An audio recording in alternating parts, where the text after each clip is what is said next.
Chapter 2, in which Pooh goes visiting and gets into a tight place. Edward Bear, known to his friends as Winnie the Pooh, or Pooh for short, was walking through the forest one day, humming proudly to himself. He had made up a little hum that very morning, as he was doing his stoutness exercises in front of the glass.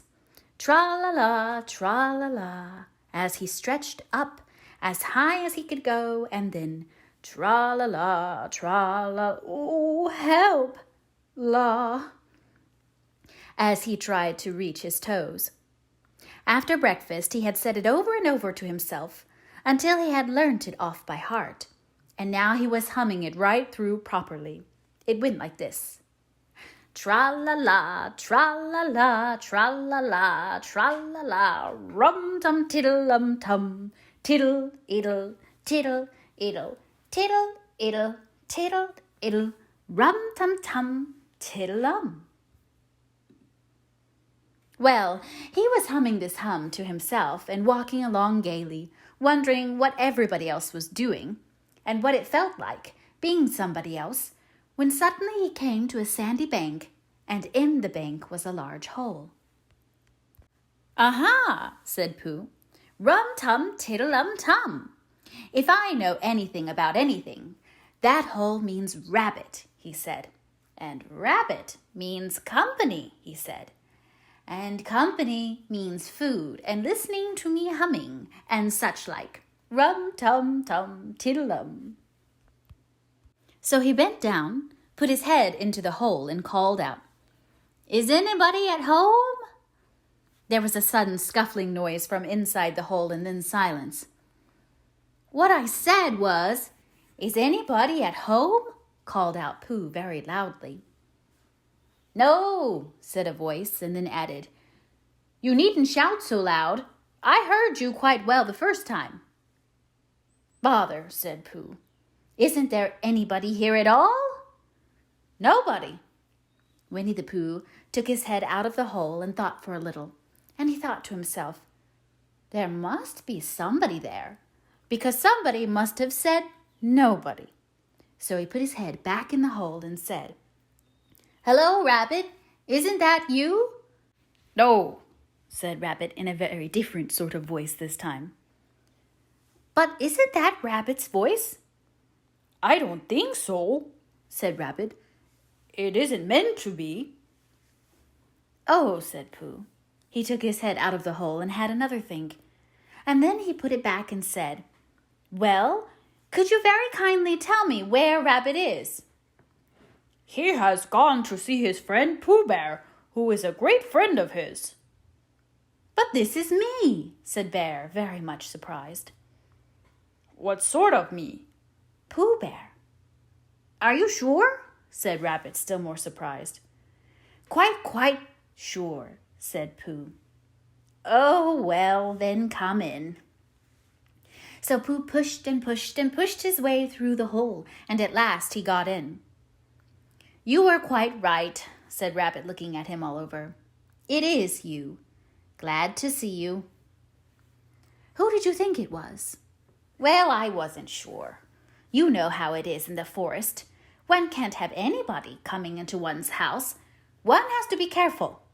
What about a mouthful of something?"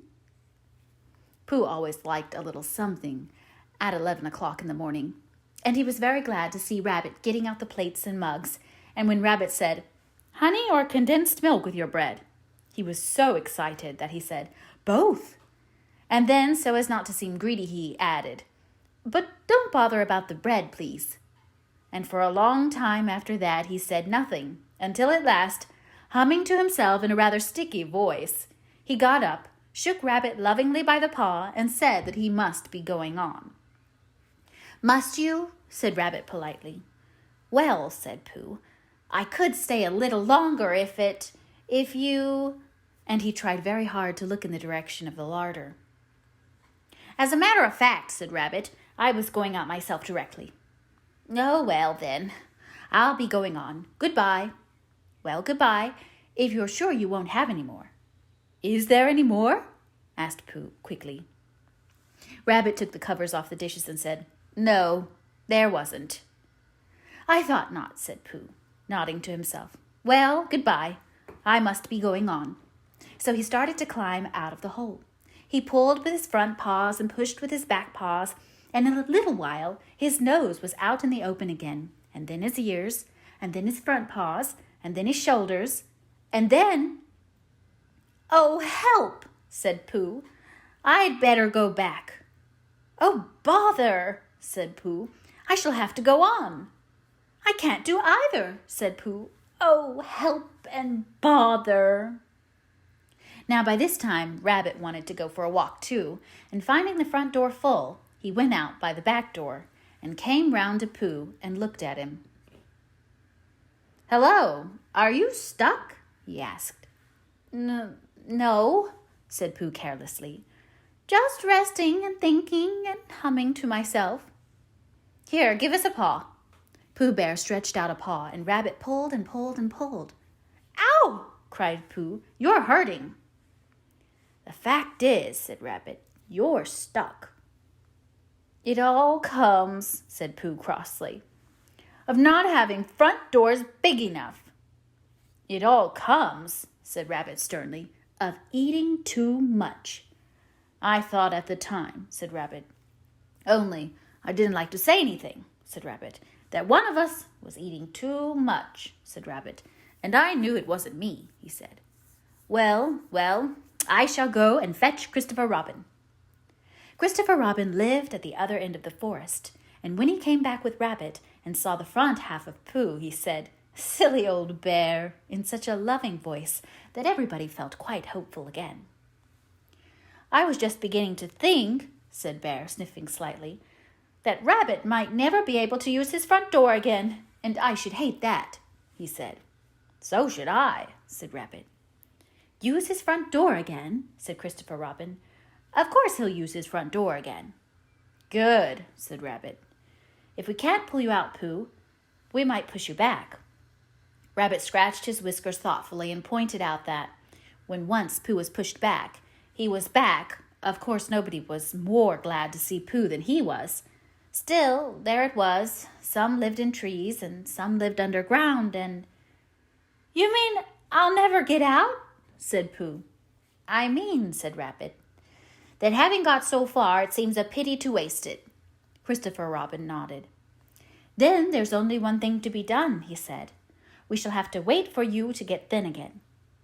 "How long does getting thin take?" asked Pooh anxiously. "About a week, I should think." "But I can't stay here for a week." "You can stay here all right, silly old bear. It's getting you out, which is so difficult." "We'll read to you," said Rabbit cheerfully. "And I hope it won't snow," he added. "And I say, old fellow, you're taking up a good deal of room in my house. Do you mind if I use your back legs as a towel horse? Because I mean, there they are, doing nothing, and it would be very convenient just to hang the towels on them."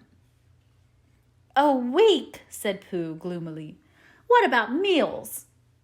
"I'm afraid no meals," said Christopher Robin, "because of getting thin quicker. But we will read to you." Bear began to sigh and then found he couldn't because he was so tightly stuck, and a tear rolled down his eye as he said, "Then would you read a sustaining book, such as would help and comfort a wedged bear in great tightness?" So for a week Christopher Robin read that sort of book at the north end of Pooh, and Rabbit hung his washing on the south end, and in between Bear felt himself getting slenderer and slenderer. And at the end of the week, Christopher Robin said, "Now!" So he took hold of Pooh's front paws, and Rabbit took hold of Christopher Robin, and all Rabbit's friends and relations took hold of Rabbit, and they all pulled together. And for a long time, Pooh only said, "Ow!" and "Oh!" And then all of a sudden, he said, "Pop!" just as if a cork were coming out of a bottle.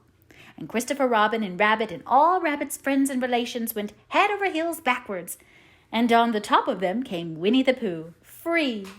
So with a nod of thanks to his friends, he went on with his walk through the forest, humming proudly to himself. But Christopher Robin looked after him lovingly and said to himself, "Silly old bear."